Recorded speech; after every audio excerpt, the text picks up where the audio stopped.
ये lecture biology के second chapter का है जो कि है ह्यूमन रिप्रोडक्शन, मानव जनन। आज इसका 5वां लेक्चर होने वाला है और इस लेक्चर के अंदर में आज हम जिस टॉपिक पर बात करने वाले हैं वो टॉपिक मैक्सिमम देखा गया है कि 2 नंबर में पूछा जाता है और कभी-कभी 3 नंबर में भी पूछा जा सकता है। काफ़ी ज़्यादा इंपॉर्टेंट है एंड बहुत ही कम टाइम में ये जो लेक्चर है वो कंप्लीट हो जाएगा क्योंकि इसमें ज़्यादा टॉपिक नहीं है।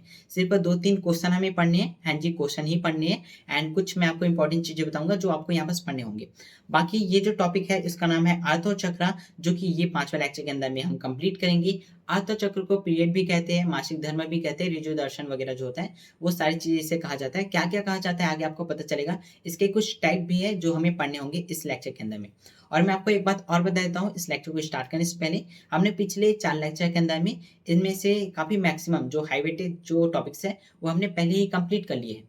आज हम करेंगे आर्थोचक्र, देन इसके बाद 3 टॉपिक बच जाते हैं जो कि है निषेचन एवं अंतःरोपण, फिशा-गर्भता और प्रसव और दूधस्राव। ये जो छोटे-छोटे टॉपिक बच जाते हैं, वो हम अगली क्लास में कंप्लीट कर लेंगे एंड वो थोड़ा-सा लंबा हो सकता है मे बी। एंड हम लोग ट्राई करेंगे कल जो है मतलब अगली क्लास में ये जो चैप्टर है उसे एंड कर दें। सो अभी हम इस लेक्चर को स्टार्ट कर लेते हैं जिसके अंदर में हम पढ़ने वाले हैं आर्थोचक्र को। सबसे पहले मैं आपको बता दूँ, पिछले लेक्चर में भी मैंने आपको बताया था, आर्थोचक्र है वो किसमें पाया जाता है। ये जो है स्त्रियाँ हो गई, महिलाएँ हो गई, जो फीमेल हो गए उनमें पाया जाता है। और मैं आपको ये भी बता देता हूँ कि ये कब स्टार्ट होता है, जब यौवन अवस्था आती है ना, उस टाइम में ये जो है वो स्टार्ट होती है। जब क्या होता है, जब एक फीमेल जो होती है ना, कहीं न कहीं जनन के लिए सक्षम होने लगती है, तब जाके उसके बॉडी में हार्मोन्स चेंज होने लगते हैं और हार्मोन्स चेंज के साथ-साथ ये जो क्रिया है आर्थोचक्र की, वो प्रारंभ हो जाती है और ये ऐसा बोल सकते हो कि जीवन भर होता है, ऐसा बोल सकते हो। बाकी ये एंड कब होता है, कब स्टार्ट होता है, वो आगे हम पढ़ने वाले हैं। अब सबसे पहला जो क्वेश्चन आपके माइंड में आता है वो है भैया जी, ये आर्थोचक्र होता क्या है? काफ़ी लोगों के मन में आपने सुना होगा, मतलब काफ़ी लोग से आपने सुना होगा कि ये जो है एक महामारी होती है और ये बहुत बुरा होता है। ऐसा बिल्कुल भी नहीं है। साइंस भाषा में देखा जाए तो भाई ये प्राकृतिक है, नेचुरल है एंड ये कोई बुराई चीज़ नहीं है, ये कोई बुरा चीज़ नहीं है, ठीक है?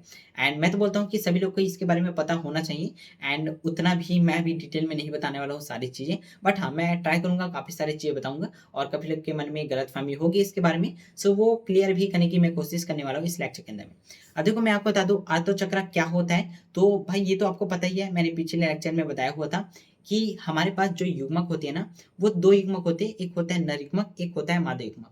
नर युग्मक होता है जिसका नाम है शुक्राणु और जो हमारा मादा युग्मक है जो कि है अंडाणु। अब आपको ये तो पता है कि अंडाणु जो होता है वो कहाँ पर जाके वेट करता है शुक्राणु का। मैंने आपको बताया था तुम्बिका जगह होता है, जो फीमेल हमारा जो तंत्र होता है, ठीक है? यहाँ पास मादा जनन तंत्र होता है, उसके अंदर में काफ़ी सारी संरचनाएँ मैंने आपको बताई हुई थी। मैंने डायग्राम यहाँ पास नहीं लाया है, शायद मैंने मिस्टेक कर दिया, बट मैं आपको ऊपर-ऊपर से बता देता हूँ यहाँ पे। ओके, तो यहाँ पास मैंने डायग्राम जो है वो नहीं लाया है, शायद मैंने मिस्टेक कर दी है। सो अभी हम लोग क्या करेंगे ना, यहाँ पे से एक डायग्राम बना लेते हैं, उसके बाद मैं आपको अच्छे से बता देता हूँ कि आखिर यहाँ पास जो शुक्राणु है, अंडाणु है, उनका मिलन कहाँ होता है। तो देखो डायग्राम बहुत ज़्यादा सिंपल है, थोड़ा-सा मिस्टेक हो सकता है मेरे साथ। ऐसा कुछ इस टाइप की यहाँ पास गर्भाशय होती है, आपको पता होगी मैंने बताया हुआ था एंड यहाँ से ना एक नली निकली होती है, जिसे हम लोग क्या कहते हैं फैलोपियन ट्यूब कहते हैं, फैलोपियन नलिका कहते हैं और कुछ इस तरह से वो झालरनुमा संरचना से जुड़ी होती है एंड यहाँ पास जो है अपना जो अंडाणु है वो लगा होता है, अंडाशय जो है वो लगा होता है एंड सेम यहाँ पास भी संरचना होती है, ऐसी झालर वाली संरचना एंड यहाँ से अंडाशय जो है ऐसे बाहर की तरफ एंड ये कुछ इस तरह से जुड़ी होती है। और यहाँ पास योनि होती है, फिर यहाँ पास गर्भाशय होती है, गर्भाशय की दीवारें भी होती हैं जो कि इस तरह से ढकी होती है। बाकी ये अच्छे से नहीं बना है उतने अच्छे से, बट यहाँ पर समझाने के लिए तो चलो ठीक है, ठीक है। मेरा डायग्राम उतने अच्छे से नहीं बनता है डिजिटल में। एंड देखो चलो मैं आपको बताता हूँ, यहाँ पास देखो क्या होता है, जो अंडाणु होता है ना वो अंडाशय में बनता है, आपको ये तो पता है, मैंने आपको बताया था ये है अंडाशय, इसमें अंडाणु बनता है और ये बाहर निकलता है। तो ये जो झल्ली है, जो झालर है, वो पकड़ती है और किपा के माध्यम से वो तुम्बिका जो जगह है वहाँ पास आ जाती है और यही रुकी रहती है, यही रुकी रहती है और वेट करती है शुक्राणु के आने का। जब शुक्राणु योनि से होते हुए यहाँ आते हैं और यहाँ के निषेचन करते हैं, तब जाके आगे का जो प्रोसेस है वो होता है। बट आप यहाँ देखिए भाई, हर महीने यहाँ पास अंडाणु बनेगा और यहाँ आएगा और आने के बाद वो वेट करेगा शुक्राणु का। अगर शुक्राणु नहीं आता है तो क्या होगा? क्या यहाँ पास जो अंडाणु है वो बनता रहेगा, बनता रहेगा? अगर यहाँ पास हर महीने बनता रहेगा तो भाई कहीं न कहीं ये जो तुबिका है, ये जो फैलोपियन नलिका है, फैलोपियन टिप है, वो जाम नहीं हो जाएगा? तो भाई उसे रोकने के लिए क्या किया जाता है, ये जो अंडाणु है ना, उसे हटाया जाता है और जो हटाने की क्रिया होती है ना, उसके कारण क्या होता है? यहाँ पास देखो, यहाँ पास क्या भी अपना गर्भाशय है और गर्भाशय से जुड़ा होता है। जब इसे हटाया जाता है, जब प्रोसेस किया जाता है इस अंडाशय को हटाने का, मतलब अंडाणु को हटाने का, तो क्या होता है, यहाँ से ना हटने के साथ-साथ रक्त भी बाहर निकलने लगते हैं, मतलब डैमेज होने लगता है वो जो क्षेत्र है। और जो वो डैमेज होता है, अब ये जो अंडाणु बना है, युग्मक जो बना है, शुक्राणु का जो वेट कर रहा है, वो नहीं आता है, तो ये निकलता है और निकलने के द्वारा क्या होता है, यहाँ से रक्त भी निकलना स्टार्ट हो जाता है और कुछ लिक्विड वगैरह भी बाहर निकलता है। अब यहाँ पर जो रक्त निकल रहा है ना, यही होता है आर्तक चक्र का मेन चीज़, जिसे हम लोग पीरियड कहते हैं। अब यही रीज़न है कि भैया आर्तक चक्र होता है महिलाओं के अंदर में। क्यों होता है? मैंने बताया कि भाई ये जो है शुक्राणु का वेट करता है, बट शुक्राणु नहीं आता है। शुक्राणु नहीं आता है तो क्या करता है, जो युग्मक बना हुआ है उसे हम लोग यहाँ पास एक तरह से ठिकाना लगाना बोल सकते हो, उसे बाहर निकाला जाता है और बाहर निकालने के द्वारा ये होता ये है कि भाई रक्त भी बाहर आ जाता है और काफ़ी ज़्यादा दर्द होता है, और ये जो प्रोसेस है 2-3 दिनों तक चलता ही रहता है, कभी-कभी 5 दिन तक ऐसा कुछ चलता रहता है। अब ये जो अंडाणु का बनना है, वो 28 से 29 दिनों के बीच में होता है, मतलब बार-बार ये बनता है और ये जो आर्तचक्र है वो रिपीट होते रहता है हर महीने। ये एक साइकिल की तरह रिपीट होता है, इसलिए इसे आर्तचक्र कहते हैं, जो साइकिल है वो कहा जाता है।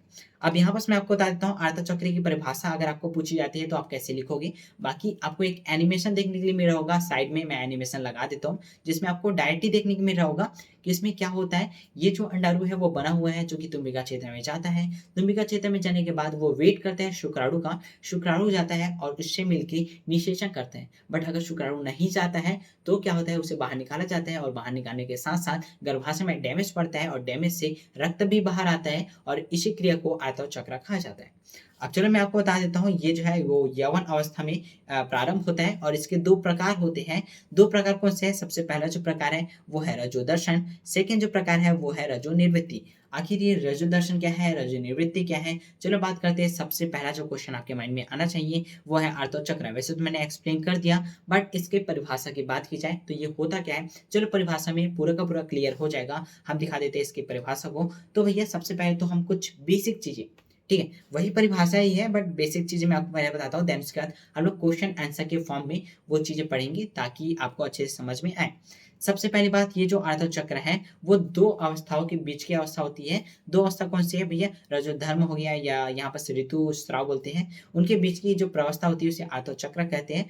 पहला जो आर्तव चक्र है उसे हम लोग रजोदर्शन कहते हैं। ये प्रकार मैंने आपको बताया था। सेकंड जो अंतिम यहाँ बस आर्तव चक्र होंगे उसे रजोनिवृत्ति कहेंगे और इनका आप समय देख सकते हो। रजो दर्शन का जो समय होता है वो 10 से 12 वर्ष होता है या 13 से 14 वर्ष भी बोल सकते हो। एकदम डाटा फिक्स नहीं बताया गया है। कई बार अलग-अलग डाटा मिल जाता है, एनसीईआरटी में हर बार अलग दिया है। 2-3 पेज देखोगे तो आपको अलग-अलग डाटा मिलेगा।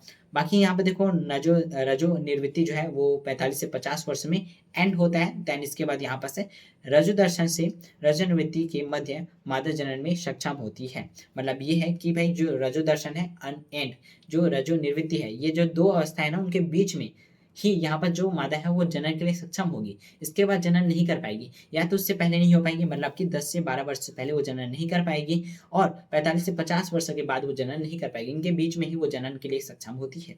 इसके साथ सामान्यतः आर्तव चक्र जो है 28 से 29 दिनों का होता है, मतलब कि 1 महीने का होता है।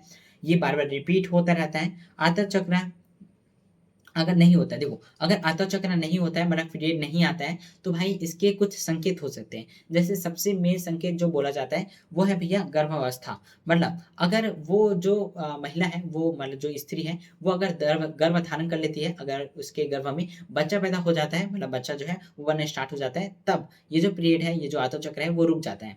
मतलब अगर आर्तव चक्र नहीं आता है कुछ समय तक, मतलब 2-3 महीने तक ऐसा नहीं आता है, तो ऐसा माना जाता है कि गर्भावस्था जो है वो स्टार्ट हो चुकी है। अगर गर्भावस्था नहीं है और फिर भी नहीं आता है आर्तव चक्र, पीरियड नहीं आता है, तो क्या माना जाए? तो माना जाता है कि भाई वो जो है ना, वो कुछ एक तरह से मेंटली स्टेज में आती है। जैसे कि भाई बोल सकते हो वीकनेस हो गई, स्ट्रेस हो गई या डिप्रेशन हो गया। ऐसे अगर होता है कुछ बहुत ज़्यादा बुरा, ठीक है? मतलब कि एक तरह से वही है, वीकनेस वगैरह, स्ट्रेस वगैरह अगर लेता है कोई फीमेल वगैरह, तब जाके ये जो आर्तव चक्र है उस पे इफ़ेक्ट पड़ता है और ये बंद हो जाता है। तो यही कुछ बेसिक चीज़ें थी जो आपको पता होनी चाहिए थी। एंड इसके बाद है आर्तव चक्र, जिसका हम देख लेते हैं परिभाषा, मेन परिभाषा। अब चलो मैं आपको अच्छे से समझा देता हूँ इस परिभाषा के अंदर में। अब देखो ध्यान से अगर आपको देखने के लिए मिल रहा होगा, पहला क्या है आर्तव चक्र के बारे में देखो। महिलाओं के शरीर में हर महीने होने वाली प्राकृतिक एवं जैविक प्रक्रिया। मैंने आपको बताया था कि महिलाएँ जो होती है, स्त्रियाँ जो होती है, फीमेल जो होती है, उनके शरीर में हर महीने ये जो प्रोसेस है वो होता रहता है, एक साइकिल के रूप में होता है, इसलिए इसे आर्तव चक्र कहते हैं। अब ये जो चक्र है वो प्राकृतिक घटना है, ना कि ऐसी कोई महामारी, ठीक है? ये प्राकृतिक घटना है, जैविक प्रक्रिया होती है, जो उन्हें गर्भधारण के लिए तैयार करती है। इसका मतलब ये है, जब ये आर्तव चक्र स्टार्ट होगा, इसका मतलब ये है कि भाई वो जो है ना जनन के लिए सक्षम हो चुके हैं।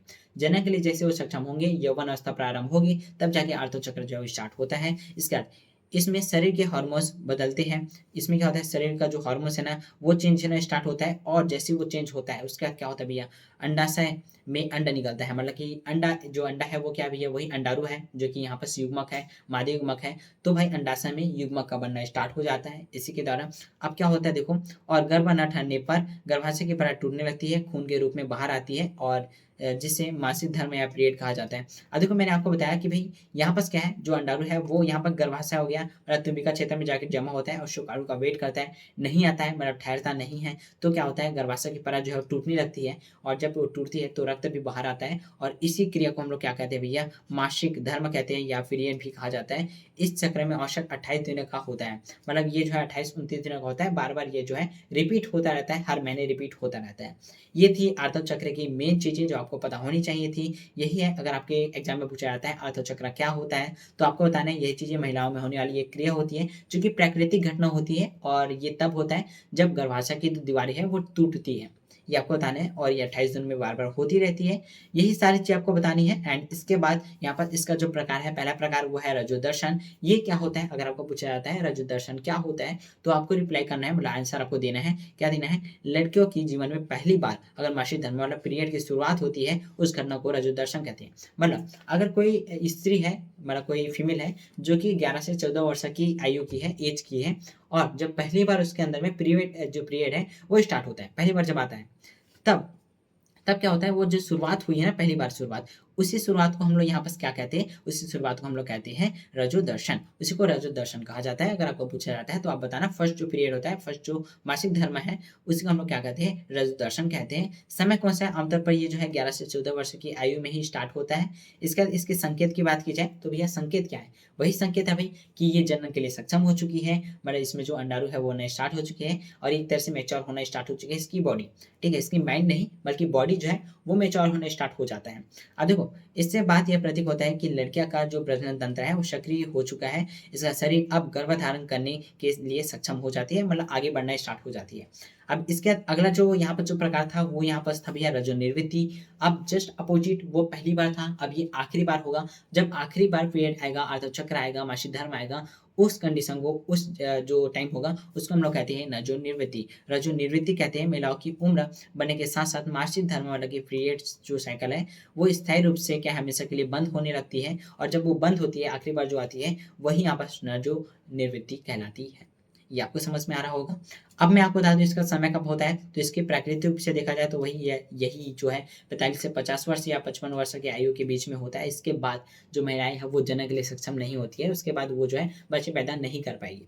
अब इसकी पहचान क्या है भैया, जब किसी महिला को लगातार 12 महीने मतलब 1 साल तक कोई पीरियड नहीं आए, तो उसे रजोनिवृत्ति माना जाता है, रजो निवृत्ति माना जाता है। मतलब 1 साल तक अगर ये जो अर्थचक्र है वो नहीं होता है, ये जो साइकिल है वो रिपीट नहीं होता है, तो माना जाता है कि वो स्थायी रूप से बंद हो चुका है। अब इसके बाद वो जो स्त्री है, वो जो महिला है, वो वापस से बच्चे पैदा नहीं कर पाएगी, जो जनन है वो नहीं कर पाएगी।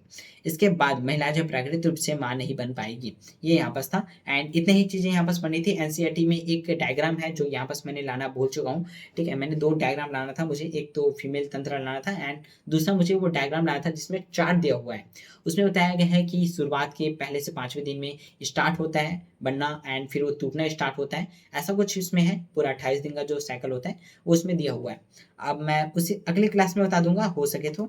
एंड इतना ही चीजें था, मतलब देखो भाई 2 नंबर में आएगा, तो आपको बस यही बताना है कि आर्तव चक्र क्या होता है, ये पूछा जा सकता है। इसके प्रकार में रजो दर्शन, रजो निवृत्ति क्या होता है, ये पूछा जाएगा, तो यही आंसर आपको देना है। एंड आई थिंक आपको ये वीडियो पसंद आई होगी। मिलते हैं अगले क्लास में, और अगला क्लास जो है वो इस चैप्टर का आखिरी क्लास होगा, आखिरी लेक्चर होगा, जिसमें हम एंड करेंगे इस चैप्टर को, चैप्टर नंबर 2 मानव जनन रिप्रोडक्शन को हम कंप्लीट कर देंगे। देन इसके बाद अगला जो चैप्टर है वो हम वन शॉट में कंप्लीट करने की कोशिश करेंगे। सो मिलते हैं अगले वीडियो में, तब तक के लिए बाय बाय, अच्छे से पढ़ाई करते रहिए, एंड तब तक के लिए आपको ऑल द बेस्ट। हाँ, पढ़ाई के लिए, ठीक है। मिलते हैं नेक्स्ट वीडियो में, बाय बाय।